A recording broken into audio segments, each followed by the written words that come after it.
Nah, mendidik anak kita, didiklah dengan akidah, sampaikan pendidikan akidah, mendidiknya. Nah, yang ketiga, memberi makan. Tugas suami lebih fokus kepada mencari nafkah. Tugas istri lebih utama kepada mendidik. Kenapa? Karena istri lebih banyak tinggal di rumah ketimbang suami. Suami lebih banyak di luar, istri lebih banyak di dalam. Apa tidak boleh istri cari nafkah? Boleh, tapi tujuan utamamu, tugas utamamu adalah mendidik anak. Tugas utama laki-laki cari nafkah. Karena cari nafkah lebih banyak di luar, maka tanggung jawab lebih utama mendidik anak kepada istri. Maka prestasi istri bukan menjadi ketua partai. Prestasi istri bukan sekadar menjadi ketua DPR. Tapi prestasi istri yang terbesar dan sangat mulia adalah ketika anaknya dilahirkan menjadi anak-anak yang soleh dan soleha.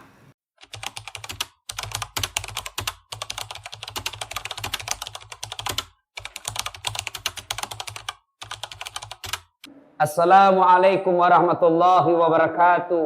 Malam ini tema kita keluarga yang dirindukan oleh surga.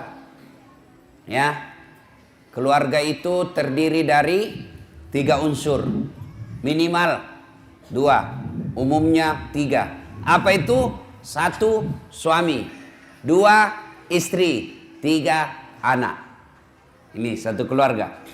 Ya, nah, untuk dirindukan oleh surga, maka ketiga unsur ini harus melaksanakan tugasnya masing-masing. Surga dunia maupun surga akhirat. Adakah surga dunia? Ada. Ada surga akhirat? Ada. Kewajiban kita percaya rukun iman. Percaya kepada akhirat. Salah satu rukun iman yang 6 itu percaya kepada akhirat. Kalau orang tidak percaya kepada akhirat, maka dia akan melakukan apa saja semau-maunya. Nah, mari kita lihat. Untuk membentuk keluarga yang harmoni, yang dirindukan oleh surga, pertama, hati-hati milih pasangan. Hati-hati milih istri. Waspada milih suami. Bagaimana cara memilih istri? Bagaimana pedoman agama memilih suami? Kata Nabi, nikahilah seorang perempuan kalau dia perempuan. Nikahilah seorang lelaki kalau dia lelaki. Untuk apa? 4 hal. Jadi kalau dia laki-laki, nikahi perempuan karena 4 pertimbangan. Kalau dia perempuan, terima laki-laki karena 4 hal. Apa itu?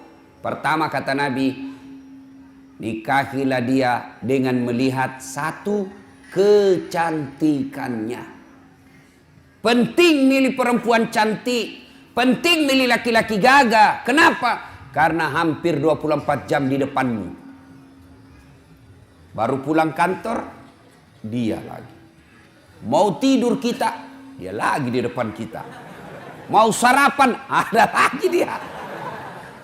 Berarti kalau jelek, pasti cepat ganti casing. Iya toh? Maka penting cari perempuan cantik. Tapi tidak boleh menjadi pilihan utama. Kenapa? Karena cantik itu ada batasnya. Cantik itu ada waktunya. 17 tahun sweet 17, kau tersenyum, semua orang terpesona di komplek ini. 17 tahun. Tapi balik itu angka 17. 71 tahun. Kau tersenyum, lari cucumu. Kenapa? Dikira mau digigit. Apalagi zaman sekarang, jangan percaya cantik. Kenapa? Cantik bisa ditipu-tipu. Putih betul fotonya, mulus. Ternyata kamera 360. Cantik, tapi tipu-tipu.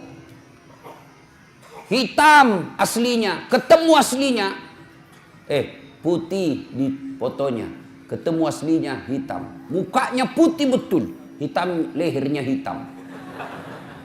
Jangan percaya, bisa ditipu. Coba lihat sekarang, usia 70 tahun bisa dikasih mudah, nampaknya seperti 50 tahun. Maka cantik penting, tapi tidak boleh menjadi pilihan utama. Kenapa? Karena cantik itu ada batasnya. Yang kedua kata Nabi, pilihlah dia menjadi istrimu karena keturunannya. Penting melihat keturunan. tapi tidak boleh menjadi prioritas utama. Kenapa? Karena ada orang, bapaknya Nabi, anaknya pengkhianat. Belajar dari kisahnya Nabi Nuh. Ada orang bapaknya penyembah berhala, anaknya menjadi nabi. Lihat kisahnya Ibrahim alaihissalam. Maka tidak boleh menjadi pilihan utama. Kenapa? Karena sejarah mengajarkan ada orang bapaknya pengkhianat, anaknya menjadi beriman. Ada pula bapaknya yang nabi, justru anaknya berkhianat. Yang kedua, pilihlah dia menjadi pasanganmu karena kekayaannya. Penting mencari orang kaya, tapi tidak boleh menjadi prioritas. Kenapa? Kekayaan juga ada batasnya. Dia kaya bapaknya, tapi anaknya 13. Bagi warisan, habis. Menjadilah lelaki yang tidak menggantungkan harta dan kebutuhan rumah tangganya sama mertua.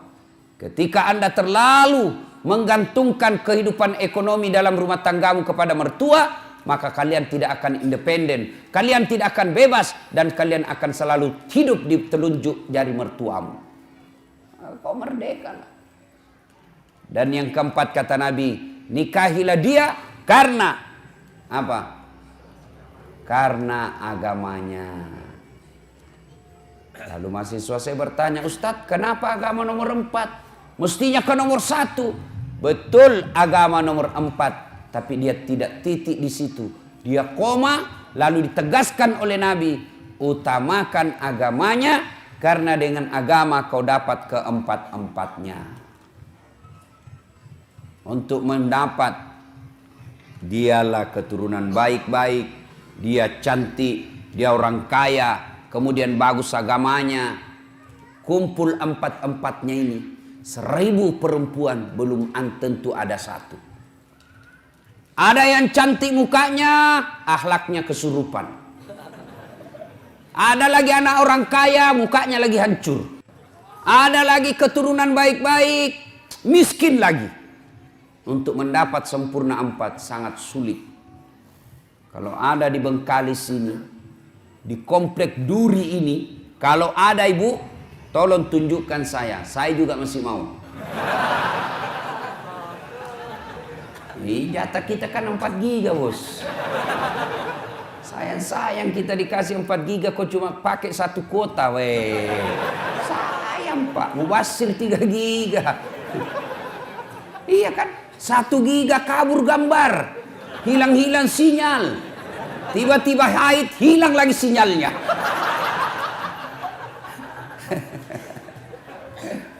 Nah itu dulu ya, agamanya baik-baik. Utamakan agama. Adik-adik cewek, kalian kalau sudah ada yang melamar, kau lihat dia rajin berjamaah, tutur katanya sopan, ya sudahlah, meskipun dia kerjanya belum jelas, tapi kalau sholatnya sudah jelas, kau terima itu. Jangan kau terlalu sombong, mentang-mentang kau sudah kerja, mentang-mentang kau sudah baik pendapatanmu, ada yang datang melamarmu penghafal Quran, apa kau bilang? Berani betul lamar saya. Apa modalmu? Ya modalnya hafalan Quran. Orang yang hafal Quran itu Quran berjalan. Kau tolak, Allah tutup pintu jodohmu. Akhirnya kau jadi gasturi. Tahu gasturi? Gadis tua Republik Indonesia.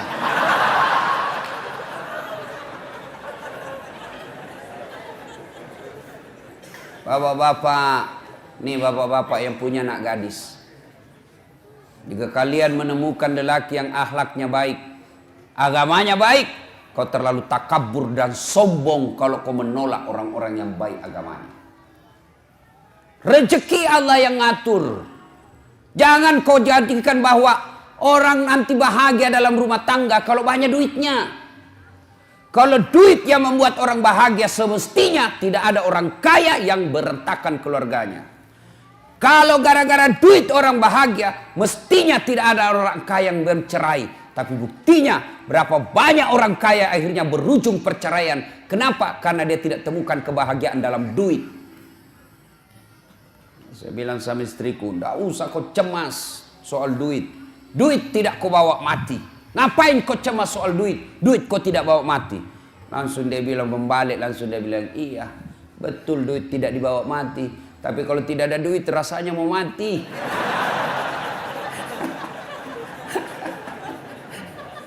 Salatullah salamullah ala toha Rasulillah. Salatullah salamullah ala yasin. Alhamdulillah. Kalau mau keluarga bahagia yang dirindukan oleh surga, mulailah dari memilih pasangan.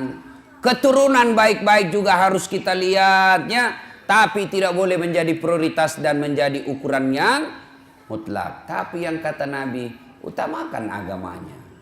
Kalau agamanya baik, meskipun mukanya tidak cantik, tapi akhlaknya yang baik, maka memperbaiki rasa wajah dilihat. Ya, yang paling sial jelek. Keturunan pencopet, akhlaknya hancur, miskin, tak tahu pula ngaji. Auzubillah min zalik. Mudah-mudahan tidak ada seperti itu jodoh kita. Pak, ya, kalau ada yang senang anak gadisnya, Pak, tanya agamanya baik atau tidak. Gimana cara melihatnya? Gampang. Gimana caranya? Ada anak kita yang senang, panggillah dia jam 5. Nah, kau datanglah jam 5 sore ya. Ya om, datanglah di jam 5. Cerita. Masuk maghrib, suruhlah azan. Kau azan nak, sudah masuk maghrib. Mulai pucat itu.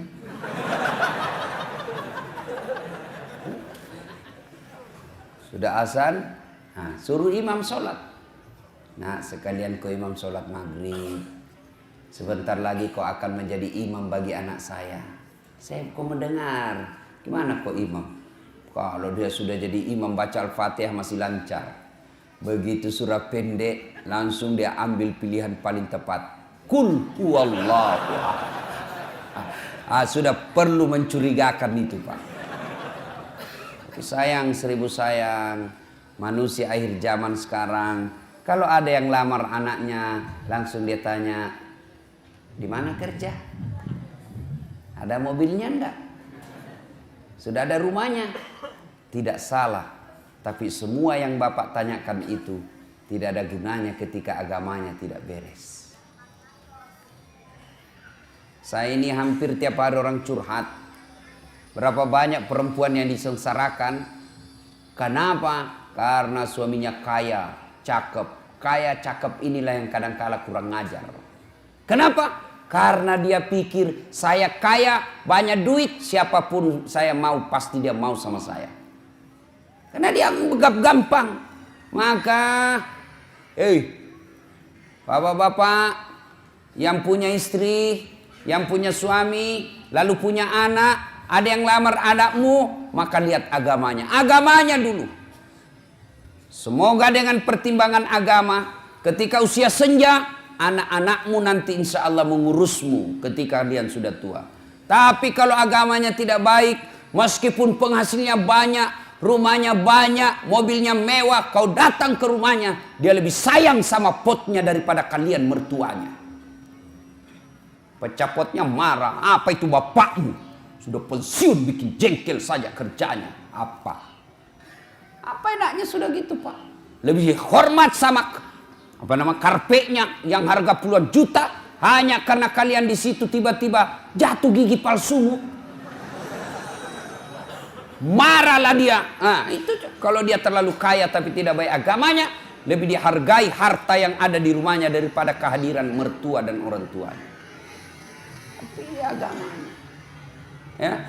Nah, itu dulu cara memilihnya. Pegang ini. Adik-adik yang belum menikah, nah itu pegang itu 4. Lihat agamanya, utamakan itu. Bagaimana kami yang sudah punya istri, Ustaz?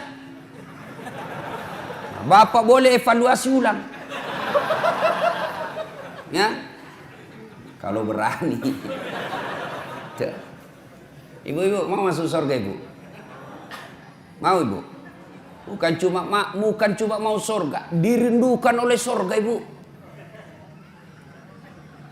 Mulai cemas ibu-ibu dulu. Gimana caranya, Bu? suruh suami kawin lagi. Oh, langsung dia bilang, banyak jalan menuju surga Ustaz. Memang banyak, tapi macet. Ini jalur pintas, tidak perlu kau tahajud tiap malam. Dia bilang, sakit hati sih Ustaz, berat Ustaz. Memang ibu sakit hati, sebab hadiahnya surga. Kalau tidak sakit hati, hadiahnya kipas angin. Ya, berikutnya. Suami harus tahu tanggung jawab kepada istri. Istri harus tahu tanggung jawab kepada suami. Anak melaksanakan kewajibannya kepada orang tua melaksanakan kewajibannya kepada anak. Ada sudah nikah. So, pertama, kewajiban istri. Nah, ibu-ibu mau menjadi istri yang soleha? Mau ibu? Kenapa cuma 17? Mau ibu? Nah, ibu kalau mau, ini laksanakan tugas-tugas istri yang soleha. Istri yang soleha itu selalu saya rumuskan menjadi satu kata. Istri yang soleha.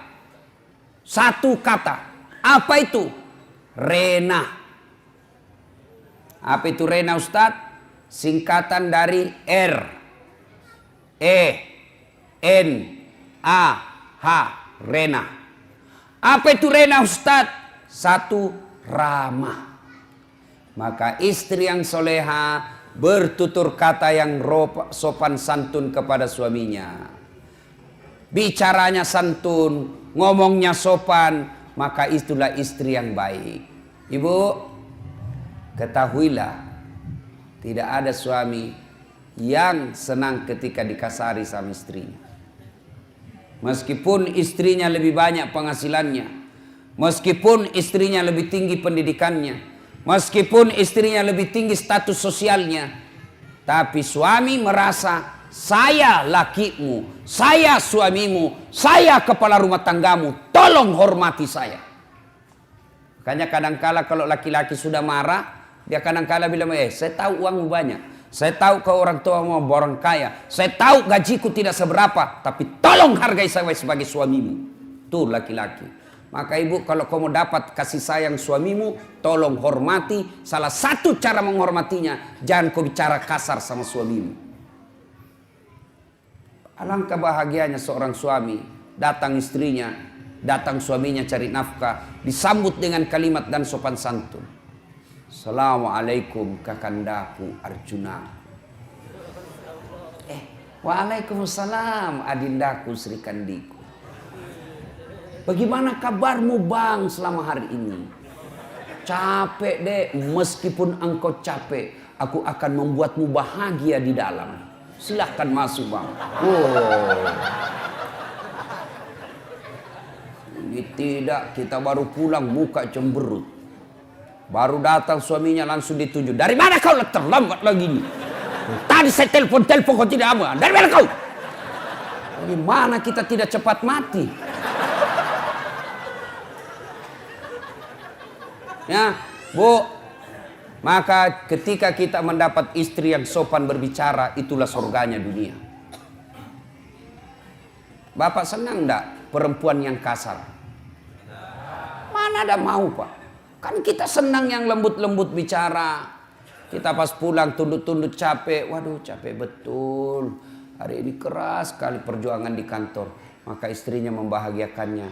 Sabar bang. Memang begitulah cari nafkah. Mudah-mudahan capek itu akan menjadi pemberat timbanganmu di akhirat kelak. Meskipun kerjamu berat, tapi saya tetap meringankan segala kewajibanmu di dunia ini. Enak perasaan kita Pak.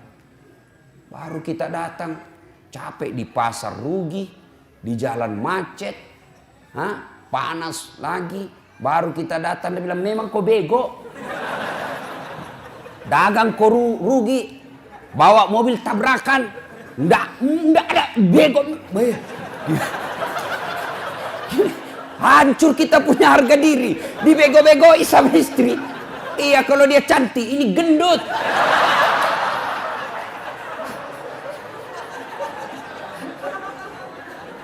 Ya, R, ramah. Yang kedua, RE, apa itu? Elok. Istri yang soleha, maka dia berpenampilan cantik dan menarik di depan suaminya. Ayo, bayangkanlah istrimu masing-masing.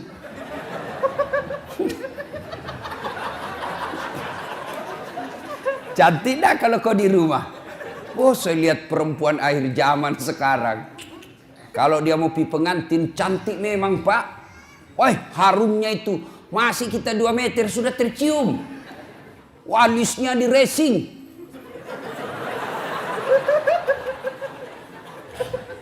Gitu tuh. Saya lihat tuh di Facebook perempuan sekarang banyak yang palsu, Pak. Alisnya tebal, palsu. Bibirnya merah, palsu. Pipinya kebiru-biruan, palsu. Matanya biru, palsu. Giginya rapi, palsu. Pantatnya gabus. Cantik memang kalau mau nepi pengantin, Masya Allah, cantik betul. Harum, klimis. Tapi kalau mau tidur sama suaminya, la haula wala quwwata illa billah. Kan kita ini membayangkan di kantor capek, berpikir kita di jalan macet. Kita berharap mudah-mudahan sampai di rumah kita dilayani dengan baik. Perempuan yang kita akan datangi membuat kita senang. Sampai di rumah dilihat istri di depan rumah pakai daster. Kelihatan tali BH. Dikasih tahu baru turun kita dari mobil. Oh, istri saya kok kayak gini. Iya tuh.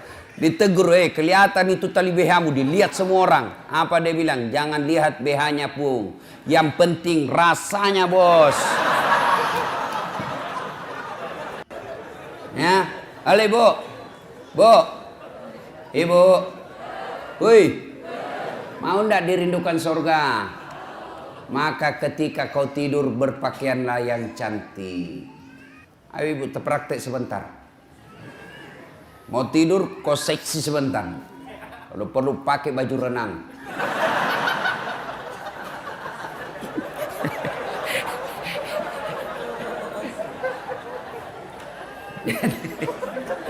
Dan juga salah paham. Mentang-mentang sudah dengar, dia sudah cita-cita besok kalau datang suami saya akan penampilan lain dari yang lain. Dia pakai pantopel, pakai rok mini-mini. Baju sempit, dia kuncir 3 rambutnya. Satu mau datang suaminya, astagfirullah. Kesurupan istri. Ya, tapi wanita yang dandan untuk menyenangkan hati suaminya itu ibadah. Bahkan wanita soleha itu kata Nabi, mereka yang ketika dipandang oleh suaminya menyenangkan hati suaminya. Tapi sayang perempuan kita sekarang, Pak, terbalik.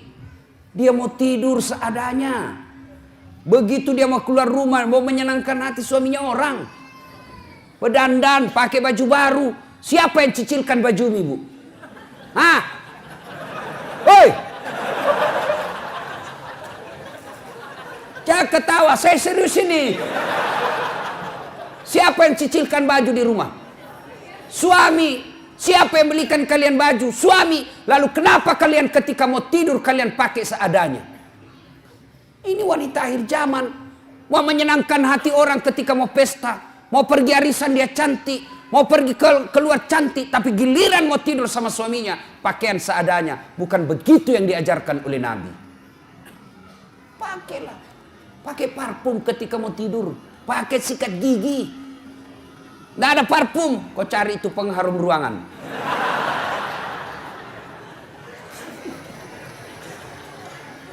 REN. Apa itu N? Nikmat. Istri yang soleha pandai memasak merasakan kesenangan suami. Sayang 1000 sayang, wanita zaman sekarang mereka tidak mau belajar masak. Mereka tidak mau belajar masak. Perempuan-perempuan dulu ketika mau menikah dipanggil sama calon mertuanya. Nak, sini kau nak. Itu calon suamimu, anak saya dia paling senang sayur kangkung. Besok dia marah, nih begini caranya, ini yang kau bikinkan, ini maksakan kesenangan anak saya. Dan itu memang ibu-ibu dulu, itu dia tahu semua masakan kesenangan anaknya.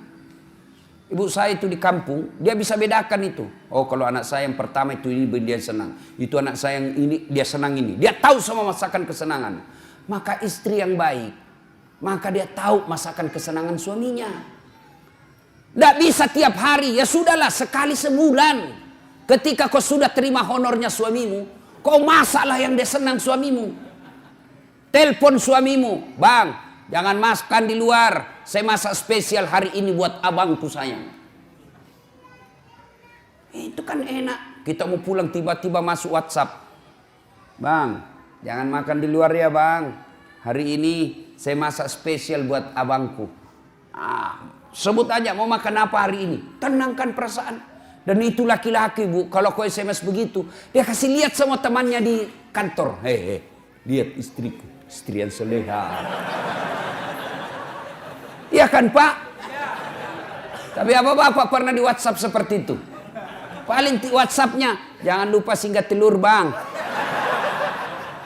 Masih baik kalau telur, ini pembalut disuruh kita beli Pak. Apa ketawa membayangkan diri sendiri? Bu, sekarang tapi sayang wanita sekarang. Mereka lebih senang baca-baca kosmetik ya daripada resep membahagiakan suami. Dan kita juga Pak, kalau istri di rumah masak, hargai masakan istri. Itu istri paling emosi kalau dia sudah masak serius lalu bapak tidak kasih pujian. Membahagiakan istri itu memuji masakannya. Bahkan dari semua jenis bohong, satu bohong yang boleh bahkan berbahagia. Berpahala ketika bapak bohong. Apa? Bohongnya seorang suami untuk membahagiakan istrinya. Boleh. Contoh. Tiba-tiba istri kita hijrah. Bertobat. Lalu dia baca ceramah, nonton ceramah Ustadz Das'ad. Salah satu kewajiban istri memasak masakan kesenangan suami. Kalau dia pergi lama masak. Dia naik Gojek lah pergi pasar. Ya 1 jam dia keliling. Dia keliling itu pasar untuk mencari yang paling murah. Perempuan kan begitu Pak. Hobinya nawar. Beda 5.000 dia keliling pasar itu. Sudah. Sampailah di rumahnya. Panaslah dia masak. Dia sambil baca buku resep. Dia belajar. Begitu datang suaminya senanglah dia. Wah masakan spesial ini. Begitu dicoba suaminya. Langsung dilihat istri. Kenapa bang? Enak betul. Barusan saya dapat masakan seperti ini. Nyaman. Bapak boleh bohong seperti itu. Bahkan bapak akan menghancurkan perasaannya istri. Ketika bapak terlalu jujur waktu itu. Goblok. Beleng-beleng lu. Hancur perasaannya perempuan. Maka ketika Anda bohong saat itu pahala. Kenapa? Menyenangkan hati suami, istri. Coba ketika bapak terlalu jujur waktu itu. Bagaimana hancurnya perasaan istri. Maka ibu-ibu belajarlah memasak. Ya. Sekarang ibu-ibu malas masak Pak. Dia lebih senang GoFood. Tidak tahu kalau di sini apa ada itu ya makanan dibeli semua. Itu kalau kota-kota besar Pak semua dibeli. Sambal terasi pun yang sudah diulek-ulek dibeli Pak. 10.000. Semua dia beli. Lalu ibu bertanya, Ustadz, dosa enggak? Saya bilang selama suamimu ridha, tidak keberatan, tidak berdosa. Tapi ingat, tidak ada pahala yang bisa kau kumpul untuk masuk surga. Tidakkah ke pasar berkeringat itu pahala? Tidakkah mengulek-ulek itu kalian capek pahala? Tidakkah Anda ibu memasak itu pahala? Ketika proses itu tidak kita alami, proses membeli ke pasar, proses mengupas, proses memasak, proses menggoreng, tidak ada semua proses itu, maka tidak ada pahala yang kalian dapat Dan ketika pahala Anda tidak ada, maka apa harapanmu masuk ke dalam surga? Apakah orang masuk surga karena tidak punya dosa? Ibu-ibu, apakah orang masuk surga karena tidak punya dosa? Kalau orang masuk surga tidak punya dosa, maka tidak ada isinya surga kecuali Muhammad sallallahu alaihi wasallam. Hanya satu manusia yang tidak punya dosa, dialah baginda kita Muhammad sallallahu alaihi wasallam. Kalau kita ini muka-muka penuh dosa semua ini, Pak. Lalu kenapa orang bisa masuk surga? Ketika ditimbang pahalamu dengan keburukanmu, timbang punya timbang, ternyata lebih banyak pahala kebaikanmu daripada dosamu, akhirnya kau masuk surga. Itu sebabnya. Maka ibu-ibu, memasak adalah pahala. Maka mulai besok masaklah. Apa hebatnya kalau ibu memasak? Apa hebatnya kalau ibu-ibu memasak di rumah? Satu, jelas halalnya. Ibu masak jelas halalnya. Masakan di luar belum tentu halal. Ayam potong, hati-hati. Banyak ayam potong yang mungkin bangkai. Banyak ayam potong yang mungkin tidak halal. Kenapa? Karena yang memotong bukan orang Islam. Banyak ayam potong barangkali haram. Kenapa? Karena dipotong bukan atas nama Allah. Pernahlah saya melihat orang ayam potong, Pak. Dia potong ayam, tidak dia baca basmalah. Kan itu kalau orang potong ayam 1 ekor, 1 basmalah. Bismillahirrahmanirrahim. Ambil lagi, bismillahirrahmanirrahim. Ini penjual ayam potong, dia potong ayam 30, Pak. Dia cuma bilang bismillahirrahmanirrahim kali 30. Tidak boleh, bos. 1 ekor 1 bismillah. Hai bapak saudara-saudara sekalian. RENA. Sekarang A. Apa itu A? Anggun. Istri yang soleha, cerdas. Ibu-ibu belajar. Kalau ibu tidak belajar, siapa yang didik anak? Ibu bahkan repot ketika ibu tidak punya pendidikan agama. Bagaimana cara mentransfer ilmu agama ke anak kalau tidak ada yang kita transfer? Ada ibu ditanya sama anaknya, "Mak, kenapa tahun lahirnya Nabi disebut tahun gajah?" Apa dia bilang mamanya? "Karena bukan tahun kambing, Nak."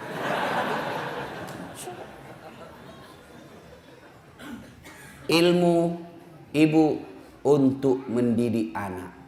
Maka ibu-ibu sekolah, kuliah tinggi-tinggi sebenarnya bukan sekedar untuk cari kerja. Ibu-ibu jadi dokter, jadi sarjana, jadi magister, bukan sekedarnya untuk status sosial semata, bukan untuk mempermudah dapat kerja, tapi yang lebih utama ilmu yang ibu dapat di kampus, ilmu yang ibu dapat di uni perkuliahan, tujuannya apa? Untuk mendidik anak-anak di rumah. Jangan lagi berkata, "Wah, rugi saya sekolah tinggi-tinggi tidak jadi pegawai." Tidak ada ruginya menuntut ilmu. Ilmu yang kita dapatkan di bangku kuliah, insya Allah kita akan tiriskan ke anak-anak kita. Harus belajar. Ibu juga kalau tidak belajar, dibodoh-bodohi sama suami. Suaminya alasan rapat, ternyata pergi merapat. Itu kalau ibu beleng-beleng. Yang kelima, istri yang soleha punya sifat H. Apa itu H? Hemat, pandai mengatur, memanajemen, mengelola keuangan keluarganya. Karena berapa banyak laki-laki akhirnya berurusan dengan aparat hukum dan dihina dan dipermalukan masuk penjara gara-gara apa? Istrinya tidak mensyukuri penghasilan suami. Apa kek kau sikat di kantor, Pak? Apa kek? Masa ini kita sudah 5 tahun menikah tidak pernah kau belikan seemas? Manulah suaminya. Akhirnya apa? Menyalahgunakan jabatan, ketangkap polisi. Gara-gara apa? Istrinya tidak mensyukuri apa yang Allah berikan kepadanya. Ibu, dengar ini. Semua laki-laki ingin membahagiakan istri. Semua kami laki-laki ingin memberikan apa yang diinginkan oleh istri. Belikan emas, belikan kamar yang baik, kasih sesuatu yang apa yang dia mau, kasih intan berlian. Tapi apa boleh buat? Rezeki dari Allah, bukan kita yang ngatur, tapi Allah. Sama jenis kerjaan kita, sama pekerjaan kita, sama kantor kita, tapi demi Allah rezeki kita masing-masing beda. Ada 3 kewajiban Allah. Ada 3 hak Allah yang tidak boleh dicampuri oleh manusia. Itu rahasia Allah. Itu menjadi hak prerogatif Allah. Tidak boleh manusia campuri. 3. Apa itu? Jodoh. Ini rahasia Allah. Biar kalian mau sekali, kalau bukan jodoh tidak jalan. Pacaran 11 tahun, tidak jodoh, tidak masuk. Tapi kalau jodoh, baru kenal 2 bulan, jodoh ditangkap hansip, kasih nikah. 2. Ajal. Kalau sudah tiba saatnya, tidak bisa diundur dan tidak bisa dimajukan. Itulah ajal. Yang ketiga, rezeki. Rezeki ini Allah yang ngatur. Bapak ibu tidak usah cemas. Allah yang tentukan rezeki kita. Maka ibu, berapa penghasilan suamimu? Selalulah ucapkan Alhamdulillah. Bang, jangan menghalalkan segala cara bang. Saya istrimu, berapapun yang kau dapat, berapapun yang kau bawa ke rumah, saya ikhlas dan akan menerimanya dengan senang hati. Karena memang itulah rezeki yang Allah sudah tentukan untuk rumah tangga kita. Tenang kita suami. Nah, itulah jadi istri yang soleha. Ibu mau tahu lagi rahasia suami supaya dia tidak marah. Selain hargai dia, jangan bicara kasar, urus anaknya dengan sebaik-baiknya. Karena itulah prestasi terbesarnya seorang suami, anak. Nah, bapak-bapak mau punya istri seperti yang saya jelaskan tadi? Mau? Mau? Nah, bapak juga harus jelaskan tugasnya sebagai suami. Apa tugas sebagai suami? 1. Mendidik. Didik istri kita, didik anak-anak kita. Gimana kita mau mendidik istri kalau kita sendiri tidak bisa memberikan teladan? Dan mendidik istri tidak sekedar mengharapkan apa yang didapat di bangku kuliah, tapi mendidiknya harus kita memberikan contoh yang baik. Tidak mungkin istri kita bisa sholat subuh lebih awal kalau suaminya sendiri sudah jam 7 masih tidur. Tidak mungkin istri kita bisa berbicara yang santun kalau kita laki-laki setiap marah kasar ngomongnya. Engkau goblok memang kau. Apa dia tahu ini si gendut hitam, pulang kau di rumahmu. Apa? Sepertilah Rasulullah Muhammad SAW. Beliau rumah tangganya beliau kecil. Coba lihat, baca itu sejarah hidup rumah tangga Rasulullah.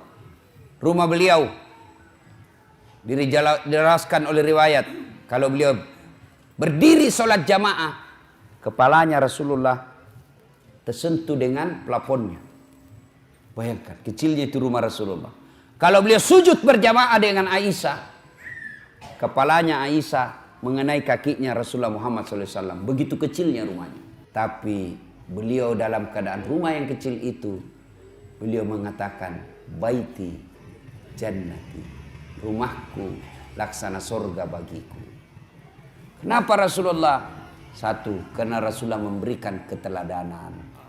Memuliakan istrinya, tidak pernah menghina istrinya, tidak pernah kasar bicara sama istrinya, tidak pernah menyakiti hati istri beliau, padahal beliau punya istri 11. Bapak saudara-saudara sekalian ya. Nah, kewajiban suami mendidik istri. Lihatlah Rasulullah itu memberikan keteladanan, lebih banyak memberi contoh daripada jangan ini, lakukan ini. Tidak. Nabi mendidik istrinya dengan memberi contoh. Kalau bapak berkehendak istri rajin sholat, maka bapak beri contoh tidak pernah menelehkan sholatnya. Kalau bapak mau berharap istri sopan kepada bapak, maka bapak yang lebih utama dulu memberi contoh sopan kepada istri. Rasulullah berapa istrinya? 11. Dari 11 itu Pak, tidak pernah satupun yang mengatakan, nyesal saya menikah sama kamu Muhammad, rugi saya nikah sama kamu, rugi. Tidak. Padahal bapak pun tahu 11. Bapak cuma 1 punya istri, menderita lahir batin. Nabi lelaki romantis. Nabi baca itu buku Barsanji. Dijelaskan dalam kitab itu, Nabi sendiri yang jahit pakaiannya, Nabi sendiri yang sediakan sarapannya, Nabi sendiri yang bersihkan tempat tidurnya. Coba bayangkan, Nabi kekasih Allah, manusia paling mulia, yang namanya selalu digandengkan dengan namanya Allah, tidak malu cuci pakaiannya sendiri, menjahit bajunya, membersihkan tempat tidurnya. Mana ada laki-laki seperti itu di sini? Itu Nabi, Pak. Kita mentang-mentang baru security, gengsi bersihkan tempat tidur. Tolong hargai saya security.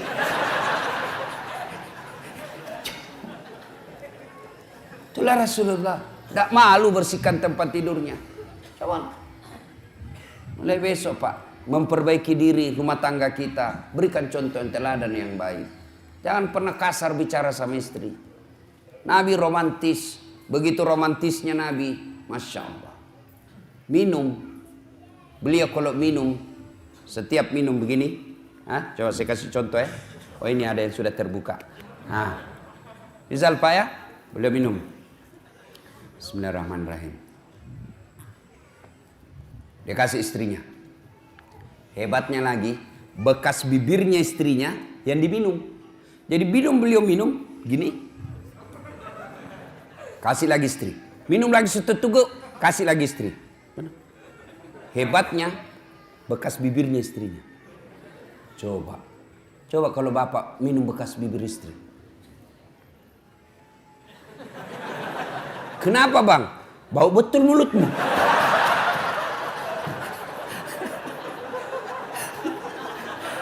Salatullah, salamullah, ala toha Rasulillah.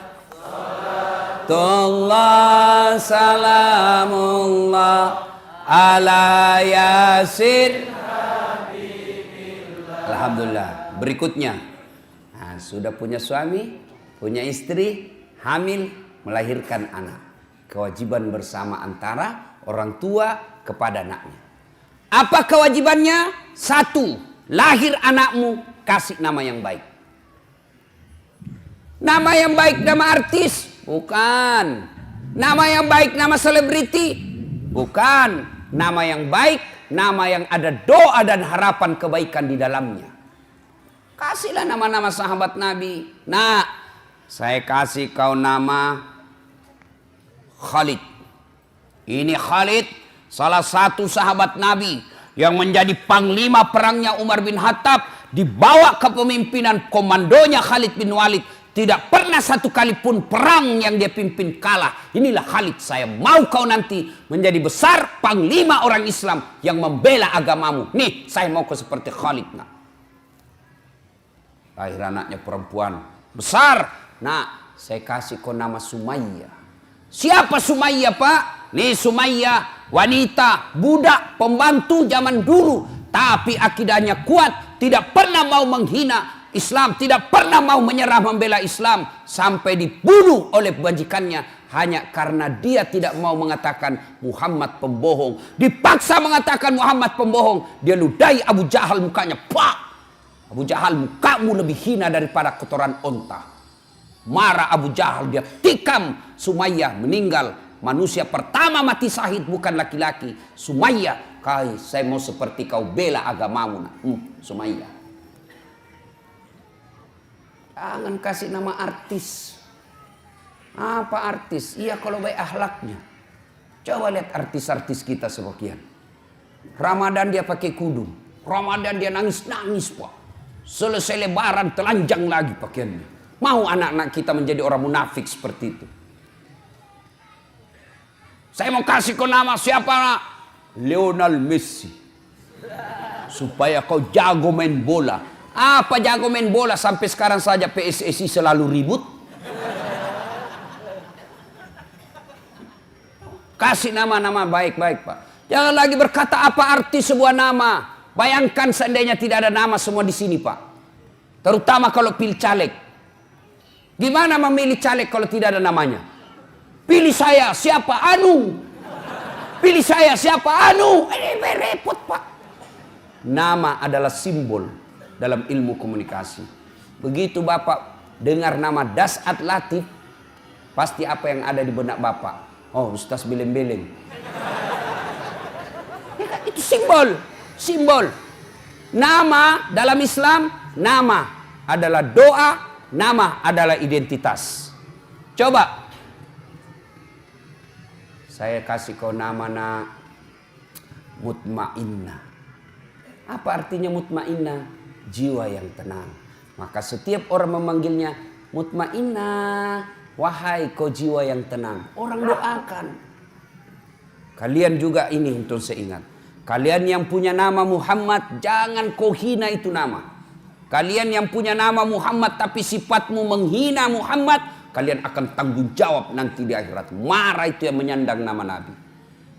Dua, nama adalah identitas. Satu, nama adalah doa. Yang kedua, nama adalah identitas. Ciri. Coba Pak, kalau Bapak sebut nama, minimal saya bisa 2 tahu. Coba Bapak sebut nama. Nah, misal Bertus Ginting. Biasanya non muslim ini Pak. Iya toh? Iya. Dari nama saya bisa tahu. Muhammad Iqbal, pasti Islam. Bertus Ginting, non muslim. Yang kedua, suku. Dari nama saya tahu sukunya ini siapa. Siapa namamu? Ambot Dalle, Bugis. Tidak mungkin Ambot Dalle Jawa, tidak mungkin. Tidak mungkin. Paling kalau Jawa Margono, Jokowi, Jawa itu.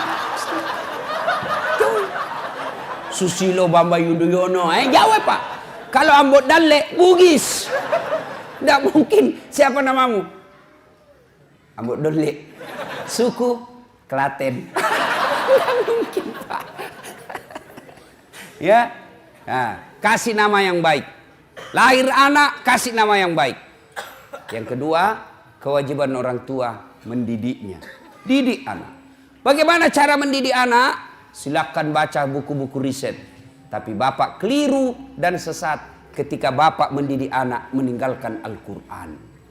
Allah mengabadikan satu surah untuk kita orang Islam, metode dan tata cara yang tepat dalam mendidik anak. Surah apa Ustadz? Ada yang tahu?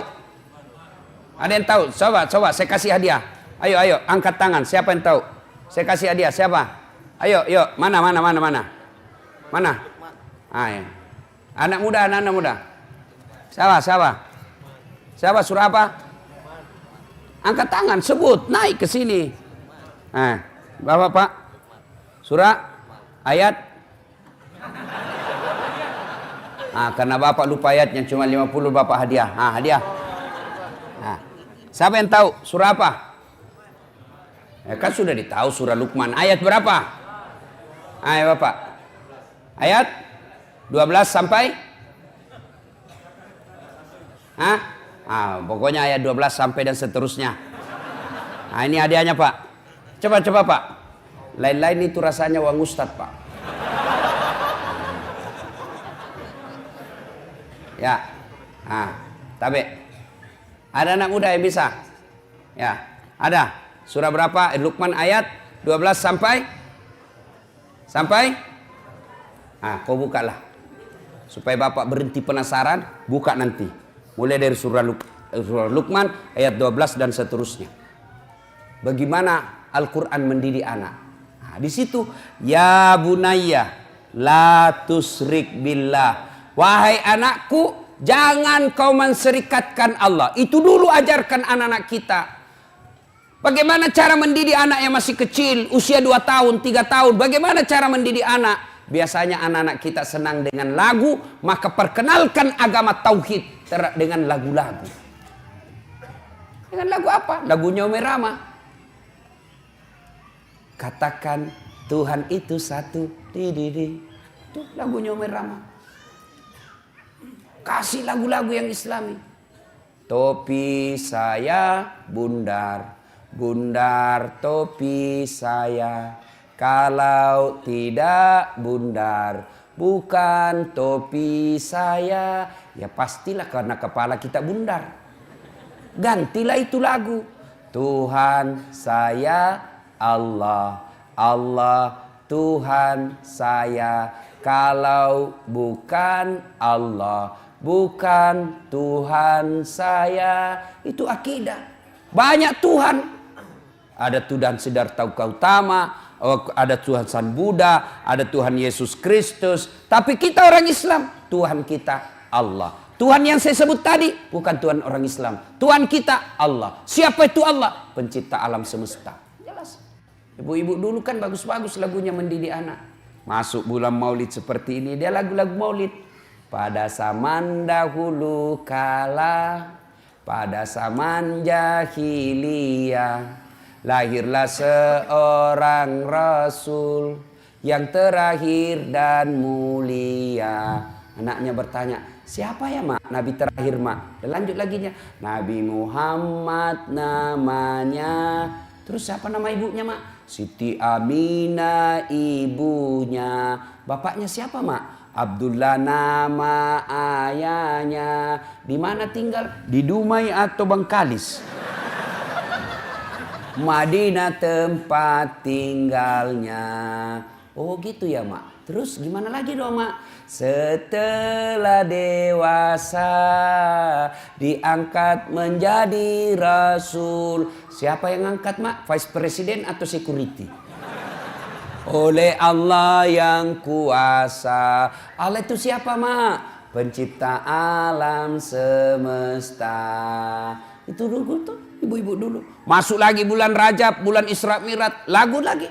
27 Rajab Nabi Muhammad diisrakan dari Masjidil Haram ke Masjidil Aqsa. Tuh ibu-ibu lagu dulu. Begitu suaminya sakit-sakit dan tua-tua, dibelai-belai rambutnya sambil menyanyi lagi. Bila Israel.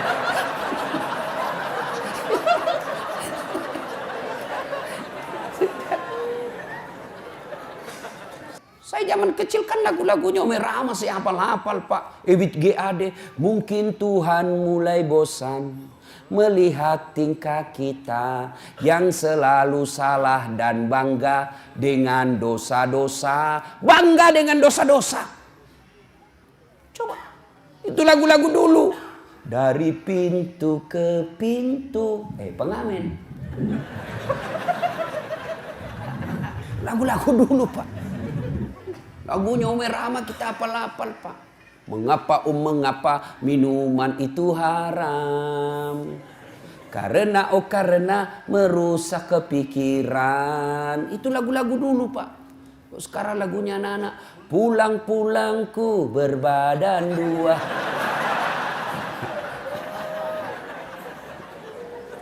Ya, Bapak saudara-saudara sekalian.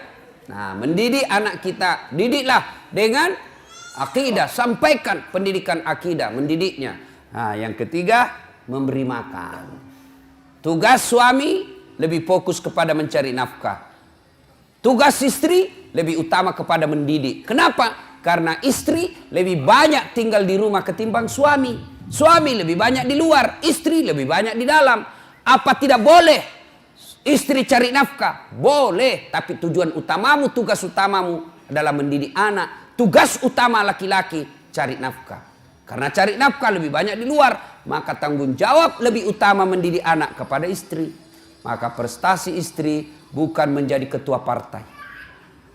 Prestasi istri bukan sekadar menjadi ketua DPR. Tapi prestasi istri yang terbesar dan sangat mulia adalah ketika anaknya dilahirkan menjadi anak-anak yang soleh dan soleha. Kenapa negara kita hancur seperti ini? Pilih lagi pejabat bikin gaduh. Kenapa? Salah satu sebabnya karena orang tua gagal mendidik anaknya.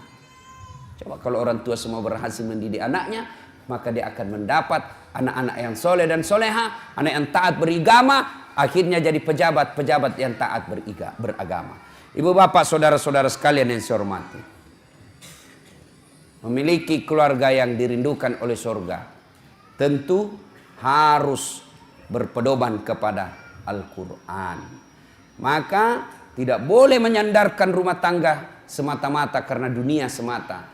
Karena dunia ini wa mal hayatud dunya illa mataul hurur. Dunia ini hanya tipu daya semata. Dunia ini tempat transit. Tujuan kita yang terakhir akan adalah sampai di akhirat. Kejarlah duniamu seolah-olah kau akan hidup selama-lamanya. Tapi jangan lupa kejar akhiratmu seolah-olah kau akan mati besok. Maka berimbang. Dunia tempat untuk mengejar akhirat. Akhirat adalah tujuan akhir kita. Jangan sampai terminal kita yang namanya dunia ini, tempat transit kita yang namanya dunia ini, kita menghalalkan segala cara, lalu kita melupakan tujuan akhir kita, yaitu akhirat. Dan pada akhirnya kita berharap masuk ke dalam surga, dikumpulkan anak istri kita masuk ke dalam surga. Innal munafikina fid-darkil asfali minan nar. Sesungguhnya tempat orang munafik itu ada di keraknya neraka. Siapa orang munafik? Ada 3 karakternya orang munafik. Dipercaya dia khianat, berbicara dia bohong, kemudian berjanji dia dusta. Nah, kita lihatlah ini. Waktu kampanye banyak janjinya, pilih saya, kalau kau pilih saya, telepon saya 24 jam. Begitu dipilih, dia ganti nomor HP-nya. Kau akan menjadi bahan bakar api neraka. Karena ada orang begitu, Pak. Kasihan. Dia pikir dunia ini adalah tujuan akhirnya. Jadi pejabat-pejabat pengkhianat. Jadi pejabat-pejabat yang korup.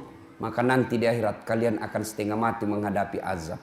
Kalau Bapak berdosa sama saya, Pak, satu aja Bapak tempati bertobat. Datang saya maafkan, selesai persoalan. Tapi kalau Bapak menjadi pejabat, maka bukan cuma saya yang Bapak datangi semua pembayar pajak yang ada di Indonesia. Biasa saya lihat kalau ada pejabat korup, janji bohong, ketawa-ketawa, nyengir-nyengir, saya bilang, tunggu sakaratil maut. Tunggu, kau mau kemana? Kau pasti ketemu sakaratil maut. Dan ketika tiba saatnya, kalau dosa kepada Allah, Pak, gampang tobatnya.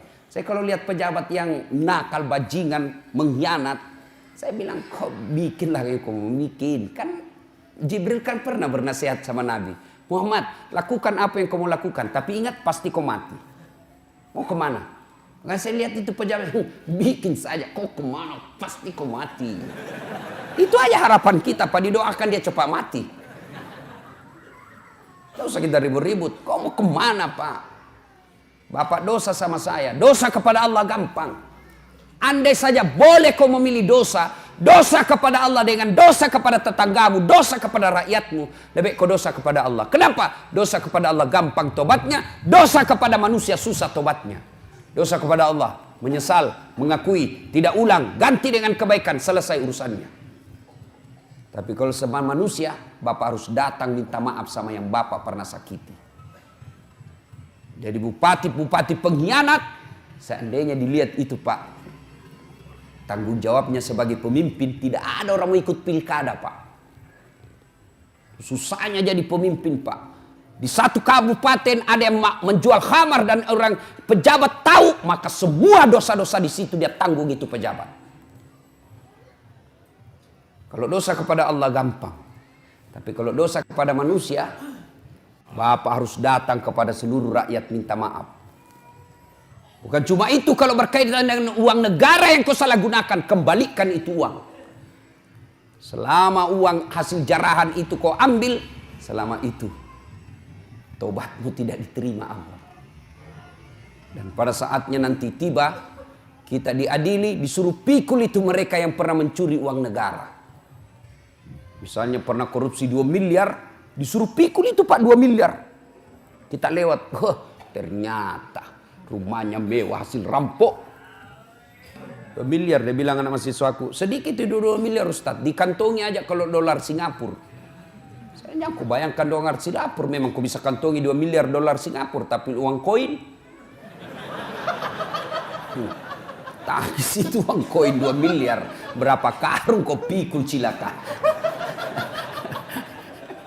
Nah, ibu bapak, saudara-saudara sekalian, semoga Allah Subhanahu wa taala menjadikan kita penghuni surga. Surga di dunia dan insya Allah surga di akhirat.